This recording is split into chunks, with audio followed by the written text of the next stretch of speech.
Boa tarde. Primeiramente, eu queria agradecer vocês por estarem aqui, dizer que é um prazer estar apresentando o resultado dessas pesquisas para vocês e tentando dialogar com tranquilidade sobre temas que muitas vezes despertam paixões e que a gente encontra poucos canais para um diálogo qualificado sobre esses temas.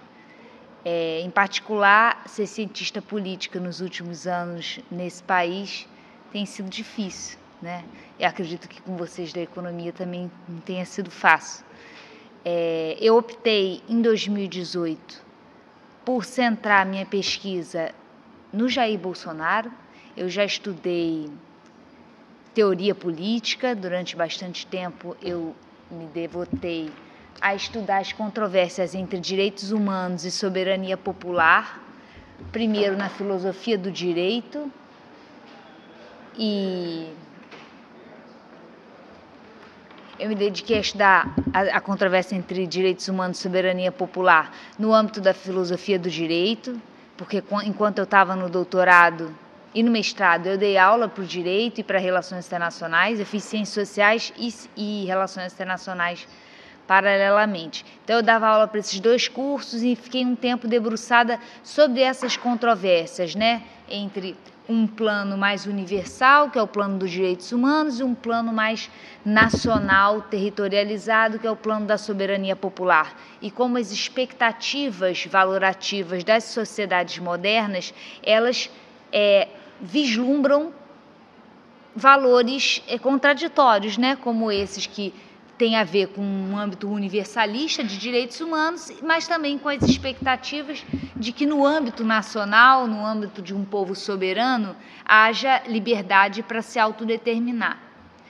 Depois, já no doutorado, eu comecei a me dedicar, ainda sobre controvérsias conceituais, nos possíveis tensionamentos entre as matrizes democrática e liberal, ainda nessa tentativa de buscar as contradições axiológicas, conceituais, que perpassam as expectativas políticas dos cidadãos modernos.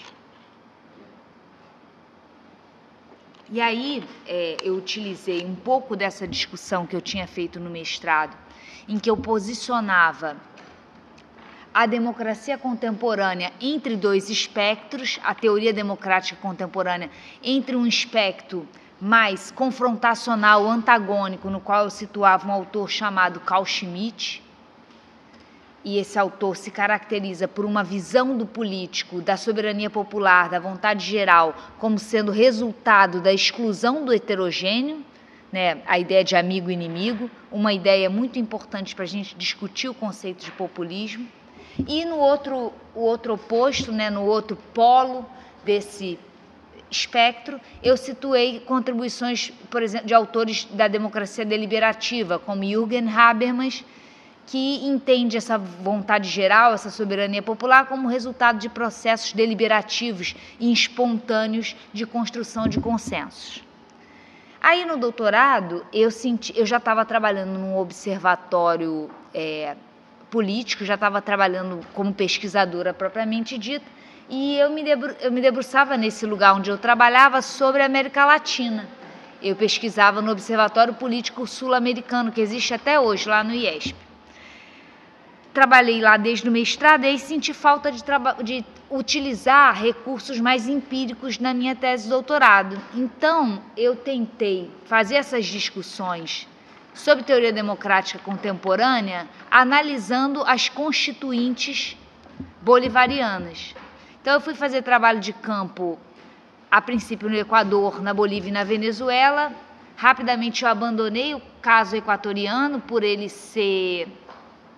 ter particularidades locais muito grandes para fazer a discussão que eu queria fazer, né, que era uma discussão que já utilizava o conceito de populismo.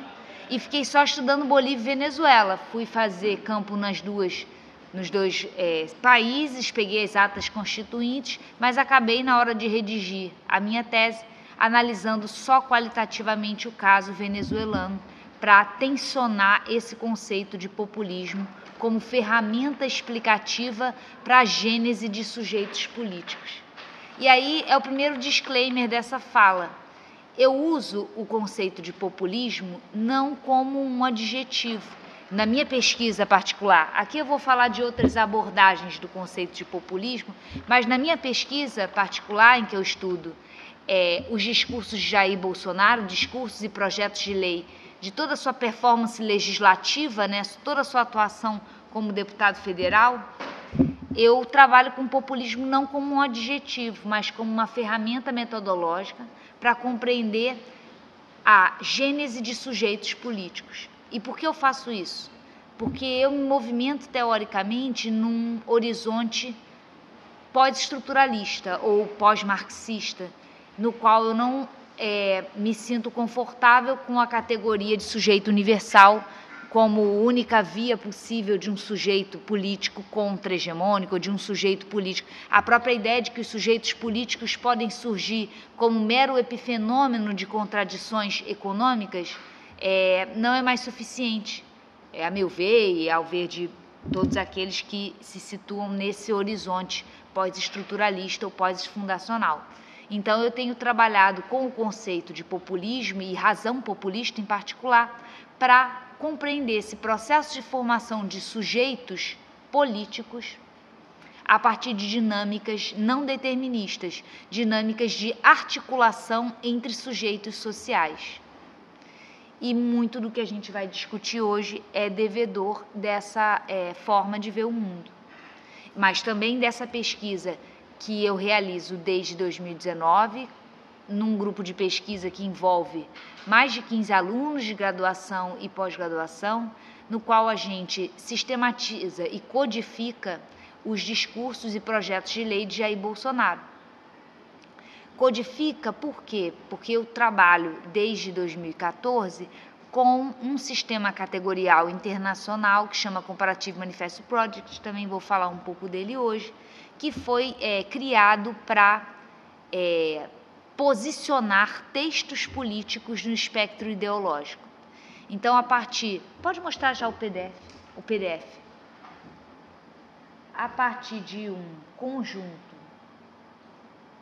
de códigos que são disponibilizados para os codificadores de todo o mundo. O banco de dados do Comparative Manifesto Project, ele inclui todos os países da OCDE e mais inúmeros países que não fazem parte da OCDE, com dados desde 46, de todos os programas eleitorais cadastrados para eleições parlamentares e presidencialistas, por parte de todos os candidatos que tiverem mais de 5% dos votos em primeiro turno. Por que primeiro turno? Porque nos países parlamentaristas não temos segundo turno e alguns presidencialistas também não. E aí eles oferecem um conjunto de códigos para a gente aportar a frações de texto. E a partir dessa codificação, a gente consegue quantificar as ênfases relativas num texto político. Ou seja, a gente pode indicar quais foram os principais temas daquele texto. Aí você vai me dizer assim, pô, mas se eu ler o texto, eu também consigo identificar. Você consegue, mas, por exemplo, a partir dessa sistemática, a gente não trabalha com as ênfases do próprio autor. Ou seja, um autor pode ser muito enfático num tema, mas o nosso objetivo nessa quantificação é perceber o quanto um tema incide perante os demais. Né? Se a gente trabalha só com a ênfase do autor, a gente acaba selecionando trechos em que o autor deu muita ênfase, mas ignorando que na maior parte do discurso, às vezes, ele fala de outras coisas. A partir desse sistema categorial, a gente analisa o discurso, o texto político como um todo e consegue ver as proporções, ou seja, as frequências absolutas e relativas de um determinado tema, tendo em vista o todo, os 100% de sentenças, ou quase sentenças, que é, na verdade, a nossa menor unidade de análise. São quase sentenças que são frases ou algo menor do que uma frase em que você consegue identificar uma ideia política ou econômica ou social. Enfim, a partir disso, além dessa vantagem, né, da gente conseguir trabalhar com ênfases relativas, ele também oferece uma outra vantagem, que é a comparabilidade, já que nós temos, a partir desse sistema categorial, dados de diferentes países e em diferentes espaços de tempo. Então, a gente pode comparar não só partidos de países diferentes, mas o mesmo partido em diferentes eleições, e ver como ele se movimentou, não só no tocante ao tratamento dos diferentes temas, mas também no tocante ao seu posicionamento no espectro ideológico, no espectro constituído entre direita e esquerda, que é outra coisa que eu vou abordar na minha apresentação, para diferenciar os casos que eu vou trabalhar. A partir de um cálculo que a gente faz, que o Comparative Manifesto Project nos oferece a fórmula, a gente aplica, mas nos oferece também as categorias que são identificadas como sendo de direita e de esquerda. Isso também vai aparecer na minha apresentação. E aí a gente operacionaliza esse cálculo e consegue posicionar esse texto político no espectro ideológico. Eu participei da codificação de todos os programas eleitorais brasileiros. Os dados são meus, né, no Comparative Manifesto Project, exceto 2006 e 2010. Com isso, eu consigo observar as movimentações de partidos ao longo dos anos e perceber como é que eles transitam, né, entre direita e esquerda a partir de uma mensuração que tem um certo manto de objetividade, né? Porque ela é internacional, porque ela nos força a não trabalhar com as ênfases do autor nem do analista e por ter esse caráter de mensuração mais falsificável, ou seja, se eu te der o instrumento de mensuração, você pode ver se eu estou falsificando ou não, ou seja, é algo mais objetivo.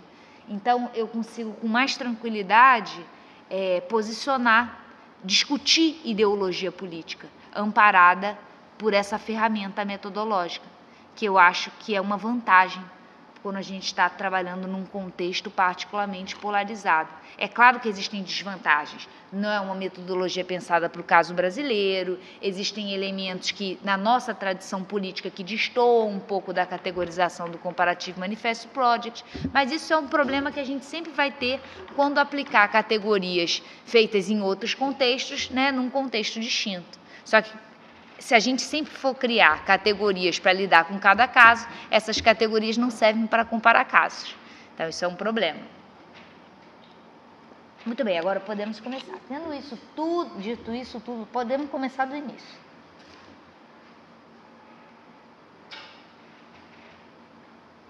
Já pode ir para o primeiro.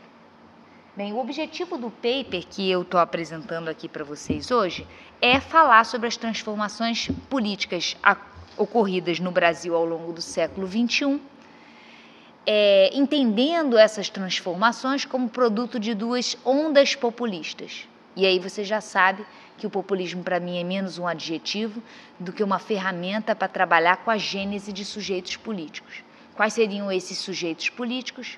O primeiro, construído em torno do Partido dos Trabalhadores, entendendo que há uma mutação interna nesse sujeito. A partir de 2006, com o mensalão, esse sujeito se desloca um pouco das camadas altas e médias para as camadas mais populares, mas ele ainda assim se entende como um sujeito que se estrutura a partir da ideia de inclusão, seja uma inclusão econômica, seja uma inclusão simbólica cultural, e um outro sujeito político que é gestionado ao longo de todo essa primeira década, ao redor da ideia de antipetismo, que num primeiro momento fica muito restrita às camadas altas, e com Jair Bolsonaro consegue se popularizar, se capilarizar nas camadas populares. Ao combinar o elemento econômico do antipetismo,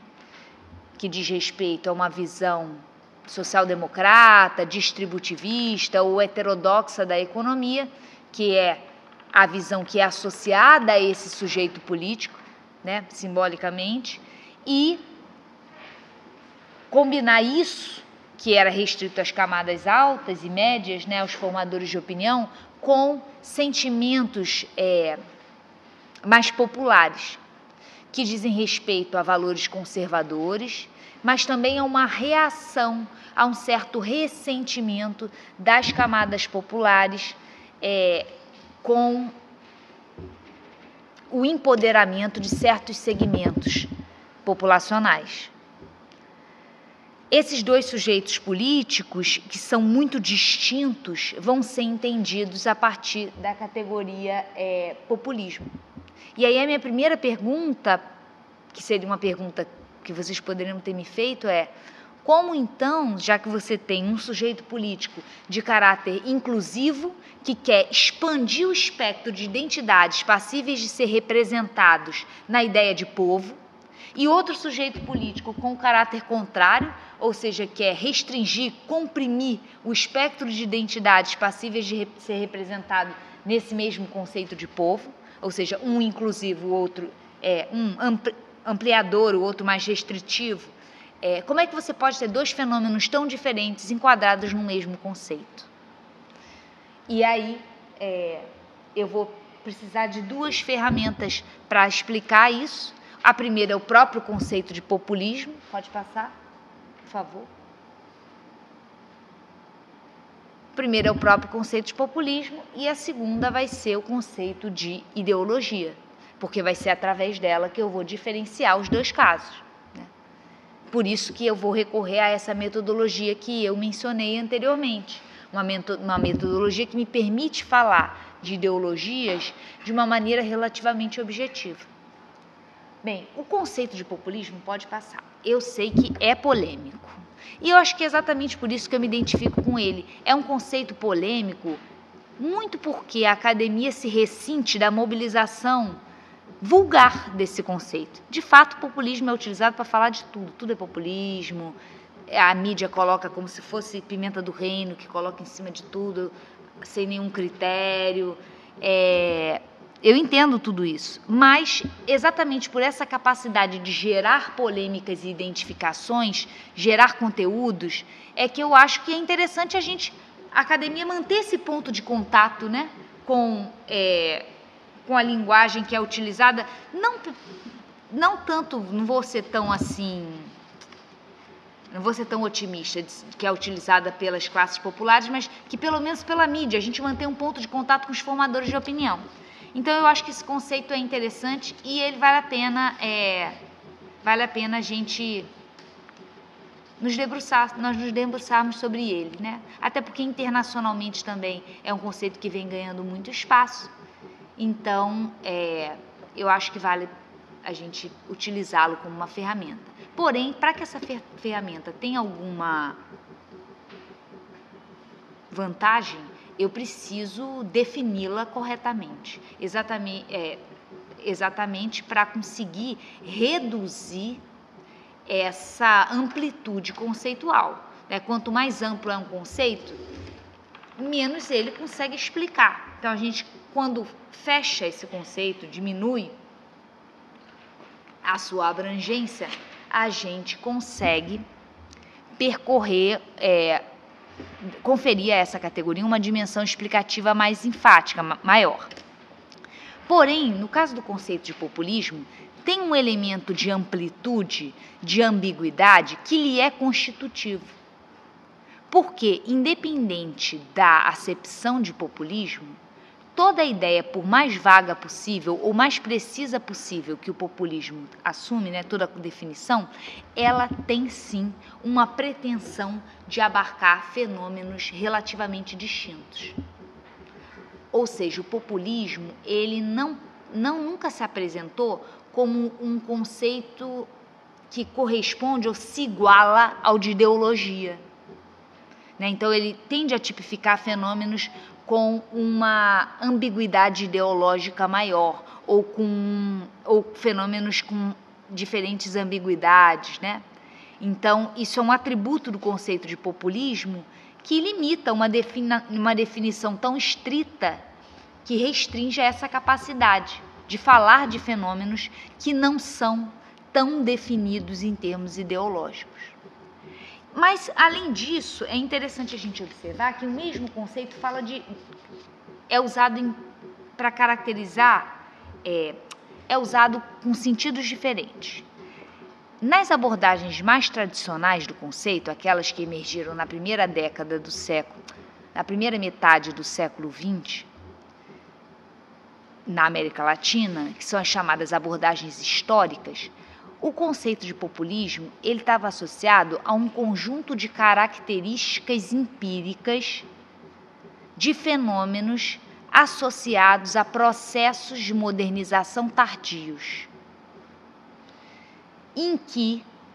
nos quais você tem uma parte da população que não consegue ser absorvida por esses processos de modernização e são mobilizados por discursos chamados de populistas dos líderes, desses líderes que querem capitanear essas fatias da população, esses segmentos econômicos e sociais que não estão devidamente conectados com os processos de modernização. Tanto liberais como marxistas entenderam esses governos populistas como obstáculos ao processo de modernização. Os liberais, porque entendiam nessas lideranças, e nesses discursos, um conteúdo favorável à ampliação do Estado através de processos distributivos, e no caso dos marxistas, por bloquear a devida consciência de classe por parte desses segmentos que não estavam conectados com o processo de modernização, sendo eles, sobretudo, da classe trabalhadora. Então, o populismo foi visto nessa primeira metade do século XX e até na segunda metade, porque eu incluo aí alguns cepalinos, como um obstáculo à modernização. Porém, no século XX, a gente começa a ter outras formas, já no final do século XX, mas sobretudo no século XXI, é difícil ser uma pessoa de 2 séculos, né? Sofro com essa dificuldade, vocês vão sofrer menos. No século XXI, começam a emergir outras formas de pensar o populismo, que não têm esse caráter tão histórico, e tentam apreender esse conceito a partir de uma lógica formal. Pode passar. Essa abordagem que eu chamo formal do populismo tenta entendê-lo não como um conjunto de atributos empíricos oriundos de situações históricas particulares, mas como uma lógica. Dentre as abordagens formais, a gente tem abordagens mais liberais, como essa que é chamada abordagem ideacional, vai estar no próximo slide, e temos abordagens menos liberais ou mais pós-estruturalistas, que eu chamo aqui, em particular, a abordagem do Ernest Laclau e da Chantal Mouffe. Ambas entendem o populismo não como um conjunto de características históricas, mas como um tipo de vínculo representativo. E aí, já adianto que representação aqui é mais do que canalização de preferências pré-formadas no tecido social para o âmbito do Estado. Eu trabalho aqui com um conceito de representação política que se entende exatamente como essa dinâmica de formação de sujeitos políticos a partir da identificação entre diferentes sujeitos sociais. Então, você tem atores coletivos, sujeitos sociais que têm suas próprias identidades e interesses. E quando esses interesses são atendidos, essa já é a fraseologia do Laclau, mas se aplica também à abordagem ideacional. Quando esses interesses são atendidos, essas identidades de cada grupo social se mantêm. Então, eles conseguem manter-se num espectro do pluralismo de identidades. Porém, conforme essas demandas não são atendidas, elas podem vir a ser articuladas através de discursos, construindo um só sujeito político, aquele que está se sentindo não atendido pelo atual bloco do poder, pelas elites governantes. Esses diferentes grupos com diferentes identidades podem se articular a partir dos discursos de um líder que sublinhe, que ressalte esse não atendimento de demandas. Assim como na abordagem ideacional, que se caracteriza por essa preocupação com os efeitos mensuráveis, na abordagem laclauniana nós também vamos ter essa mesma dinâmica. Mas a abordagem ideacional, ela define o populismo, pode passar, por favor, a partir de 5 elementos. O populismo nessa abordagem, ele é uma ideologia fraca, ou seja, não é uma ideologia propriamente dita, mas é um tipo de dinâmica que se caracteriza pela ênfase na ideia de soberania popular, e aí por um discurso que vê no líder, ou que o líder propaga, em que ele aparece como encarnação desse povo, prescindindo dos seus corpos intermediários, como sindicatos, partidos, o judiciário, o legislativo, que são esses corpos intermediários de representação. Esse líder se apresenta como um representante imediato do povo, então são discursos muito centrados no povo, daí o people-centrism. Outro elemento que caracteriza é o anti-elitismo e o maniqueísmo, que se manifestam, num discurso que caracteriza o povo como uma totalidade homogênea e boa, contraposta a uma elite corrupta e má. Então, essa acepção simplificadora do tecido social através de uma dinâmica maniqueísta é uma característica do populismo. Daí vem esse acento liberal dessa abordagem, Ela é muito ciosa do pluralismo, como característico do pensamento liberal. A abordagem pós-estruturalista, ela vai enfatizar menos essa dimensão do maniqueísmo. Menos não, ela não vai estar presente. Pode passar, por favor. Ela vai definir o populismo a partir de 5 elementos. Pode passar. Um líder, um povo, um bloco no poder ou uma elite que oprime este povo e o transforma numa plebe, oprime segmentos desse povo que são vistos como uma plebe, e um discurso antagônico vociferado pelo líder que explicita essa opressão, entre a plebe e o bloco no poder, ou mais precisamente, a elite que de alguma forma oprime essa plebe. E o líder se apresenta como alguém capaz de incluir essa plebe no povo, ou seja, acabar com essa situação de opressão. Sabendo que na fraseologia lacaniana, esse povo que vai ser criado a partir desses discursos do líder, ele é composto através de uma articulação entre diferentes sujeitos sociais que se identificam com esse discurso de ameaça. Então, é a partir da percepção de uma ameaça comum que esse povo se forma.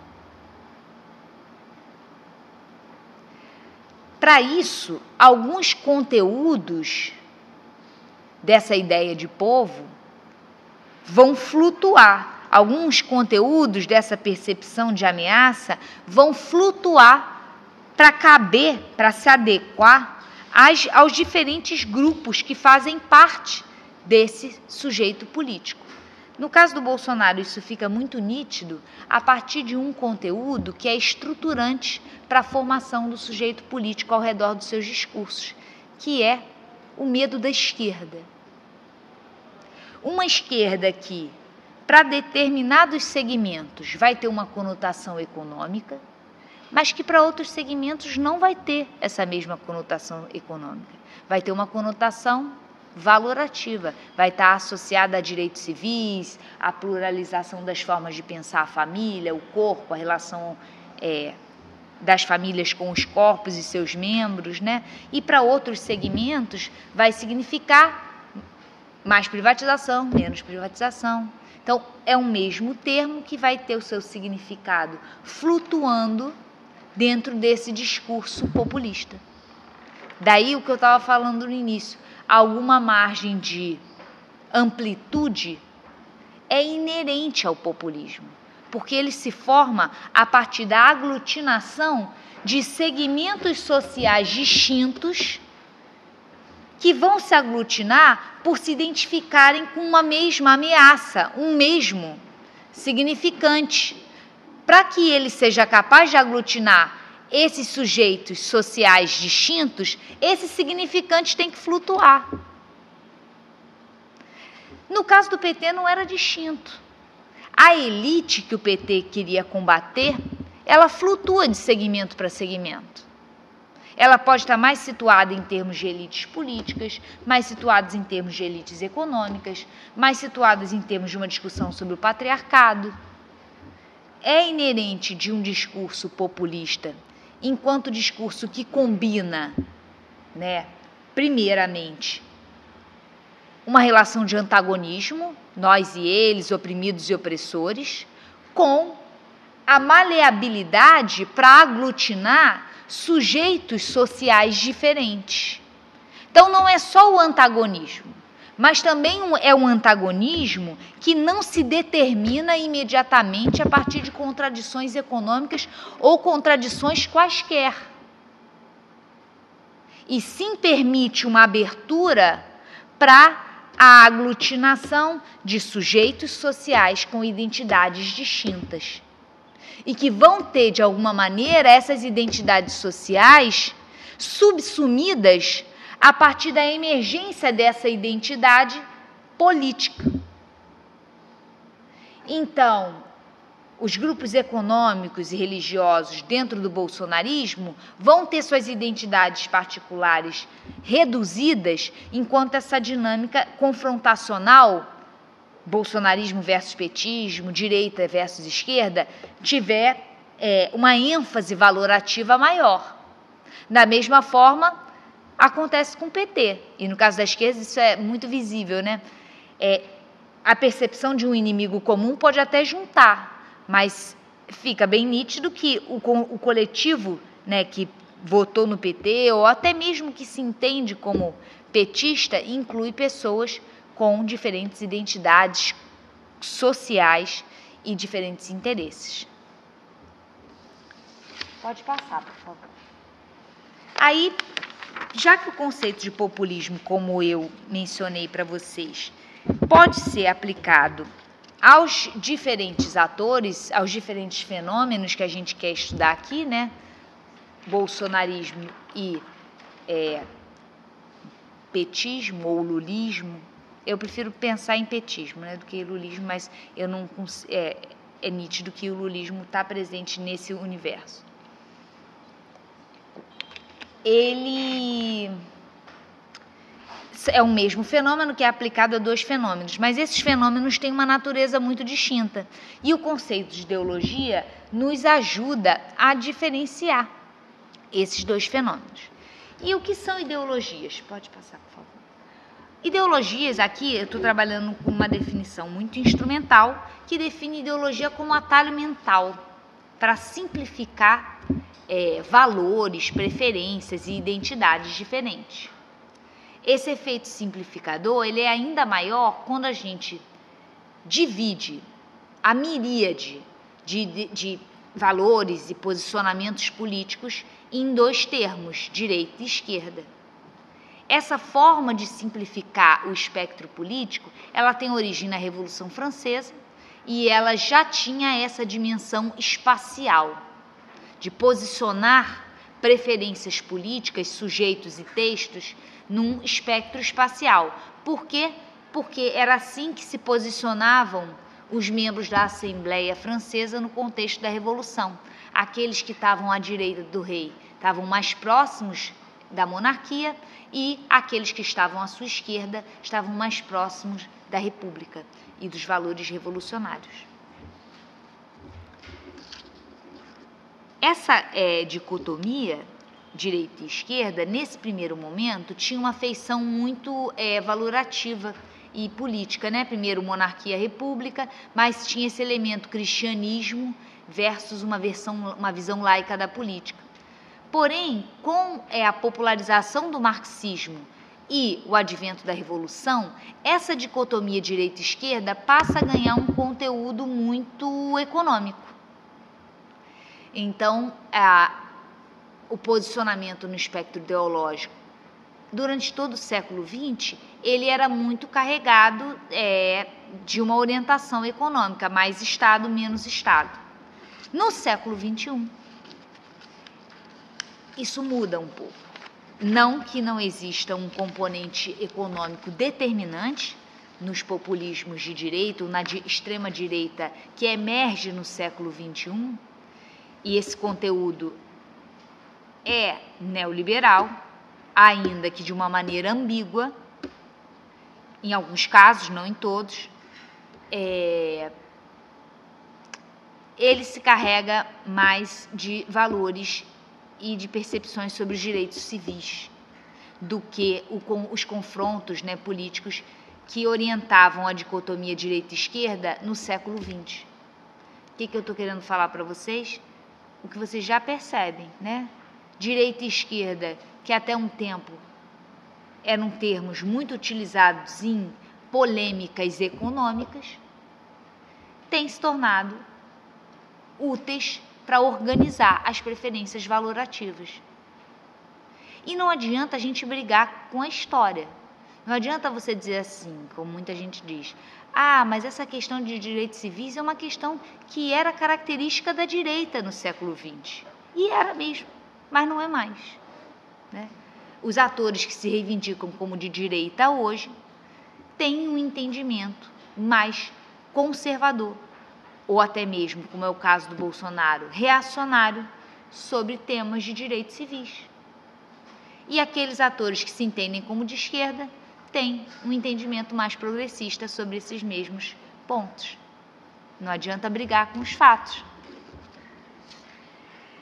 Para falar de ideologia e diferenciar esses dois fenômenos que eu estou querendo estudar, eu utilizo a abordagem do Comparative Manifesto Project, pode passar, por favor, que identifica, pode passar mais um, como conteúdos relativos à esquerda, alguns elementos que eu vou elencar para vocês. A condenação do comportamento imperial de um Estado que exerce forte influência comercial, militar ou política sobre outros países. Crítica ao imperialismo, né? Segundo, uma crítica às forças armadas ou uso do poder militar na resolução de conflitos. Consequentemente, a valoração da paz como meios pacíficos para a superação de crises. Terceiro, a necessidade de priorizar a cooperação internacional, ou, em outras palavras, a defesa do multilateralismo. Quarto, a valorização da democracia como única forma de governo aceitável. Quinto, a política econômica favorável à intervenção do governo com o intuito de criar um mercado mais competitivo e justo, ao planejamento duradouro, à proteção do mercado interno, ao controle de preços e à preservação do controle de empresas e terras. Sexto, a necessidade de aumentar os gastos públicos com o intuito de expandir o sistema de ensino ou introduzir e manter ou expandir qualquer serviço público ou de seguridade social. E sétimo, a defesa da classe trabalhadora, incluindo desempregados em geral, dos sindicatos e todas as demais associações trabalhistas. Nós, sindicalistas, aqui somos de esquerda, então. E somos mesmo. Seguindo as categorias oferecidas pelo CMP, mas por ser de direita agora vamos para os de direita, já estamos nos de direita. É isso aí, de direita. Direita. Defesa das Forças Armadas e, consequentemente, da necessidade de se intervir na manutenção e no fortalecimento das instituições militares, né, a fim de que se possa garantir a segurança e a defesa externa. No caso de Jair Bolsonaro, eu, como disse para vocês, eu aplico essa metodologia nos discursos dele no parlamento, né? E esse é disparadamente o conteúdo que mais tem ênfase, que é mais presente em termos quantitativos. E nesse caso é interessante eu mencionar que ele se divide em dois. Embora o sistema categorial do CMP não permita fazer essa diferenciação, eu usei abas qualitativas, né, mas fechadas sim ou não, para fazer essa diferenciação na tabela.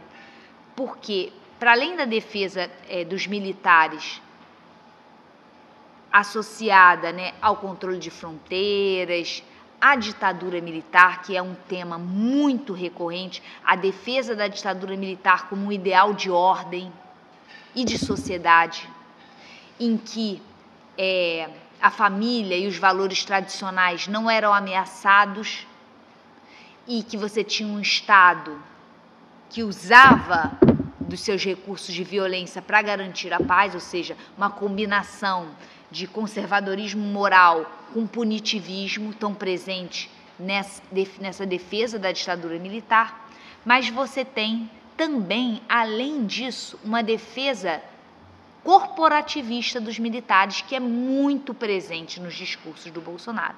Salário, pensão, aposentadoria, esses temas o fazem quase um sindicalista dos militares, estão muito presentes nos discursos dele.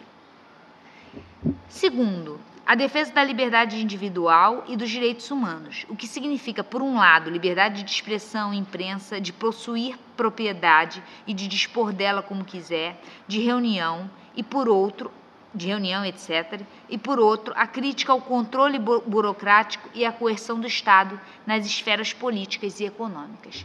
Esse é um dos significados que mais flutua nos discursos de Bolsonaro.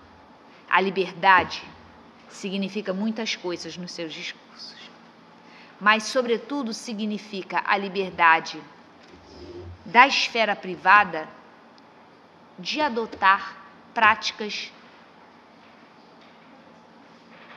menos republicanas ou de adotar práticas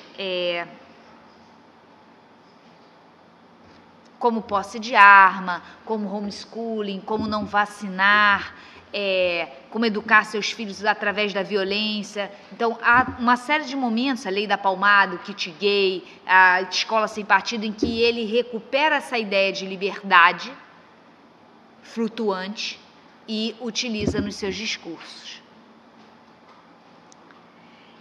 A preservação da Constituição, isso aparece muito, as 4 linhas e tal. A política econômica favorável às empresas e às instituições financeiras que vise a redução do déficit público e implica, entre outras coisas, limitar os gastos do Estado com serviços sociais e segurança social. Isso aqui é o elemento de maior mutabilidade dos discursos de Bolsonaro quanto parlamentar. Bolsonaro é um parlamentar coerente, estável nas suas ênfases discursivas, exceto no tocante à economia, que ele tem um posicionamento até 2006, em que ele era um crítico do PT, pelo PT não ser distributivista o suficiente, foi um crítico da reforma da Previdência, por exemplo, e depois, sobretudo, conforme ele vai aumentando as pretensões dele de ser um representante do antipetismo, ele vai assumindo um discurso mais neoliberal. Então, conforme ele observa, e isso se dá muito a partir do espaço que a mídia tradicional dá para ele. Então, nas nossas pesquisas, a gente observa, e eu tenho um segmento da minha pesquisa que quantifica as menções do Bolsonaro na mídia tradicional, no período de 2010 a 2014, que é o período que ele quadriplica a votação dele no Rio de Janeiro. E a gente observa que ele, a partir de 2008, quando ele tem uma controvérsia com a Preta Gil no CQC, ele passa a ser habitué nos veículos da mídia tradicional, não só nesses programas como CQC, Luciana Gimenez, mas nos jornais. E com isso ele vai, numa dinâmica de retroalimentação entre mídia tradicional e novas mídias, expandindo o seu número de seguidores. E observando ali uma possibilidade, já que esses seguidores eram de movimentos de direita ou se colocavam como à direita, de se apresentar como o receptor, e mais do que receptor, aquele que é capaz de dar capilaridade social para o antipetismo, conectando esse sentimento com outros sentimentos da classe popular. Como eu disse antes, o ressentimento das classes populares por não estarem devidamente inseridas nas dinâmicas de modernização. E aqui a modernização se entende não só em termos econômicos, mas também em termos societários. Então, aqueles grupos populacionais que veem a modernidade como uma ameaça, seja a modernidade econômica, eu não sei usar a internet, eu não sei, no meu trabalho eu me sinto meio alijado das dinâmicas de modernização, seja porque a família se tornou algo muito complexo. Eu gostava mais daquela família simples, tradicional, daquela sociedade tradicional que vivia antes. Então, é através desse espaço que a mídia tradicional oferece para Jair Bolsonaro que ele amplia a sua capacidade de ser o portador popular, o popularizador do antipetismo.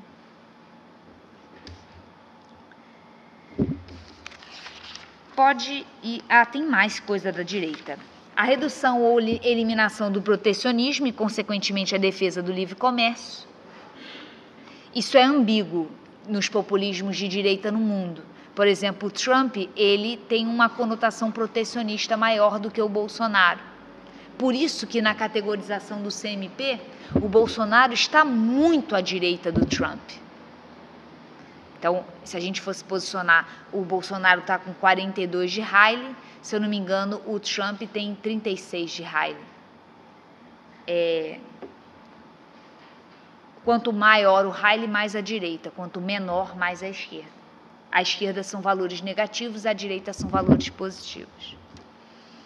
Ao apelo patriótico geral e à história da nação, outro conteúdo de direita, aos valores morais tradicionais e religiosos, a execução mais rigorosa da lei e ações conjuntas mais duras contra o crime doméstico.